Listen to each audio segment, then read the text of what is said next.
स्वागत है आपका हमारे चैनल पर। मैं हूं आपके साथ शिप्रा सैनी। महाराष्ट्र में सत्ता परिवर्तन के बाद अभी भी सियासी सुगबुगाहट थमने का नाम नहीं ले रही है।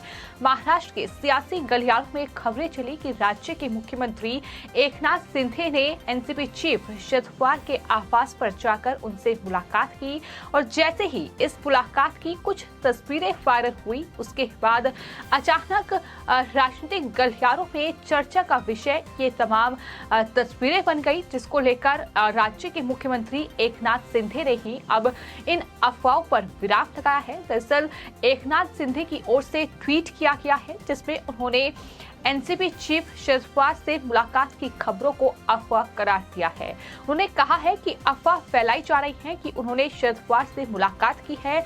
एकनाथ शिंदे की ओर से जो ट्वीट किया गया है उसमें उन्होंने लिखा है कि एनसीपी चीफ शरद पवार के साथ मेरी फोटो जो वायरल की जा रही है, ऐसी कोई मुलाकात ही नहीं हुई थी, कृपया अफवाहों पर विश्वास ना करें। ये साफ तौर पर मुख्यमंत्री एकनाथ शिंदे की ओर से ट्वीट किया गया है।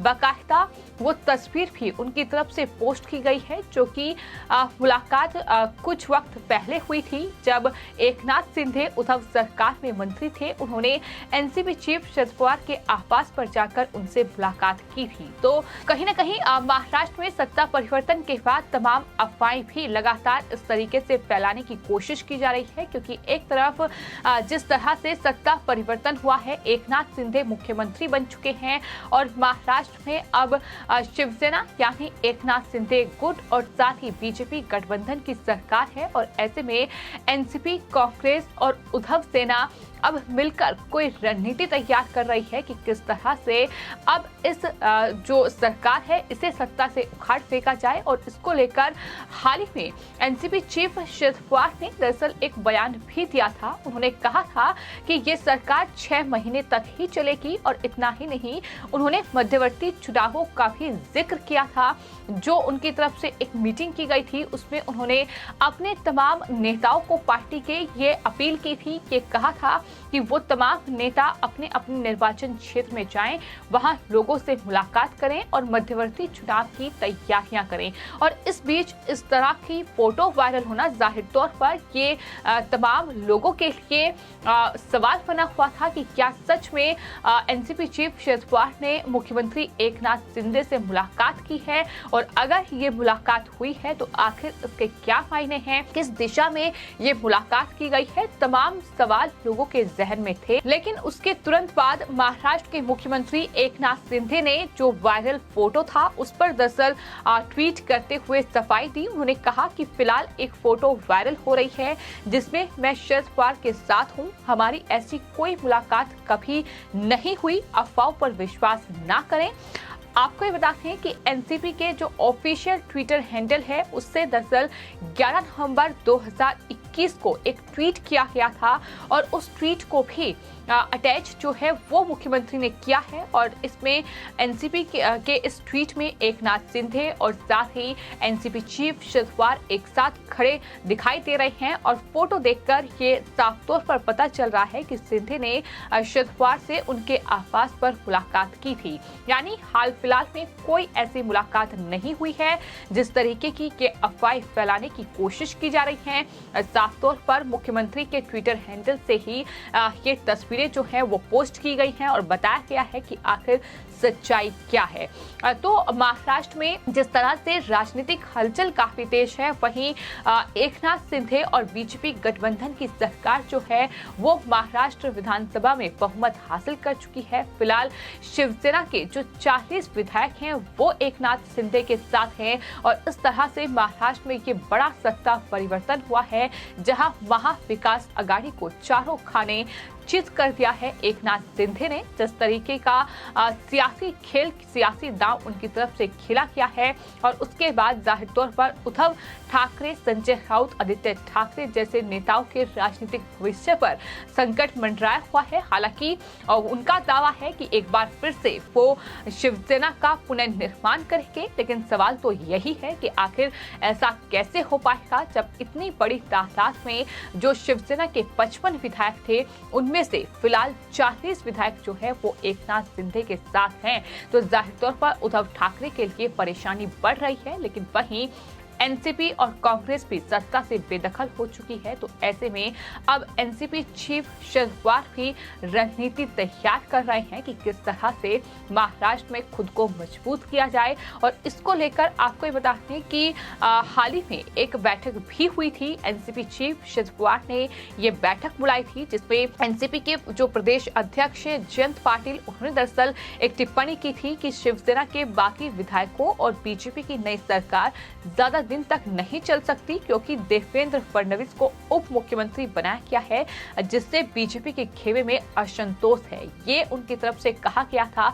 यानी एक तरीके से हम देख रहे हैं कि उद्धव ठाकरे का खेमा हो या एनसीपी हो, कांग्रेस हो, वो लगातार बीजेपी को टारगेट कर रही है और कहीं ना कहीं देवेंद्र फडणवीस को जो उप मुख्यमंत्री बनाया गया है उसको लेकर उनकी कोशिश ये है कि कहीं ना कहीं उस नब्ज को पकड़ा जाए, जिससे कि ये सरकार अस्थिर हो जाए, ये सरकार ज्यादा दिन तक महाराष्ट्र में ना चल पाए।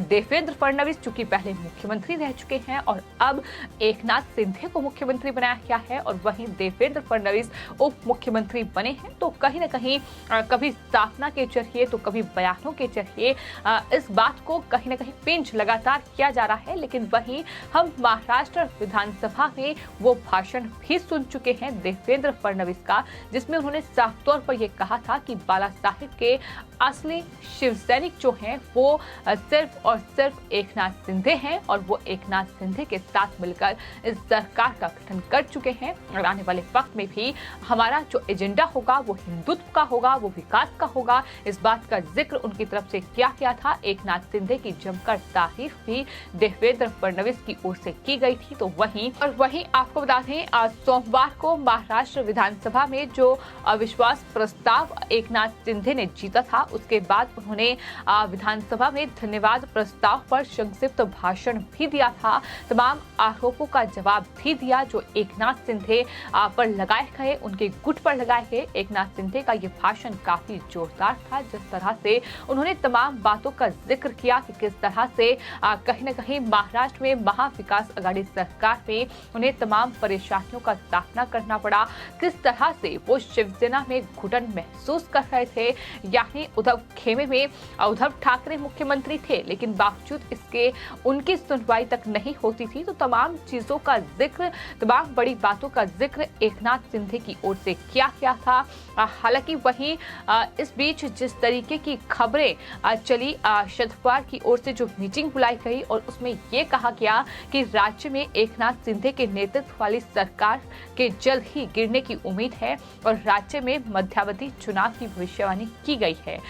चीफ जो है एनसीपी के शरद पवार, उन्होंने ऐसा कहा है और एकनाथ शिंदे के नेतृत्व वाली सरकार अविश्वास प्रस्ताव जीत चुकी है। शरद पवार का हालांकि ये दावा है कि 6 महीने में ही ये सरकार गिर जाएगी और शरद पवार के दावे के बाद ही इस तरह से उद्धव ठाकरे और आदित्य ठाकरे के बयान भी सामने आए। लेकिन ये तस्वीर भी सामने आई जिसमें एकनाथ शिंदे और शरद पवार एक साथ खड़े हुए हैं और ये दिखाने की कोशिश की गई इस तस्वीर के जरिए कि मुख्यमंत्री बनने के बाद एकनाथ शिंदे एनसीपी चीफ शरद पवार से मुलाकात करने के लिए उनके आवास पर गए थे। लेकिन फिलहाल इन तस्वीरों में और इस खबर में कोई सच्चाई नहीं है, ये महज एक अफवाह है। ये न सिर्फ राज्य के मुख्यमंत्री एकनाथ शिंदे ने अपने ट्विटर हैंडल पर जो पोस्ट की है उसके जरिए साफ कर दिया है, बल्कि एनसीपी के ट्विटर अकाउंट से, ऑफिशियल जो ट्विटर अकाउंट है उससे जो तस्वीर पोस्ट की गई है वो दरअसल 2021 की है।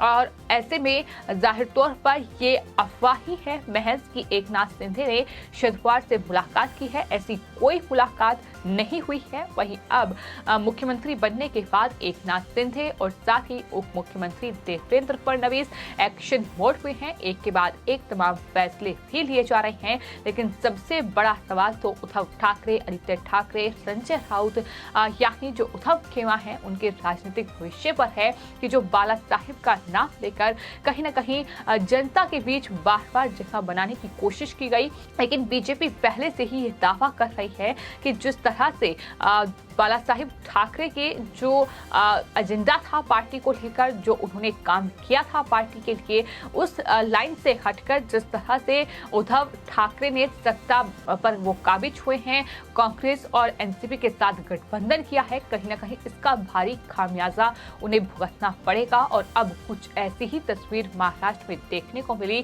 कि विधान परिषद के चुनाव के बाद इतना बड़ा सत्ता परिवर्तन महाराष्ट्र में हुआ और शिवसेना दो खेमों में बट गई, जिसमें एकनाथ शिंदे ने अब सत्ता पर वो काबिज हो गए हैं, मुख्यमंत्री बन चुके हैं। तो जाहिर तौर पर इस तरीके की अफवाहें भी लगातार जारी हैं, लेकिन अफवाहों पर विराम लगे, ये अब मुख्यमंत्री की ओर से भी अपील की गई है। फिलहाल आपकी इस पूरे मामले पर क्या राय है, हमें कमेंट बॉक्स में जरूर लिखें और चैनल को सब्सक्राइब करें। धन्यवाद।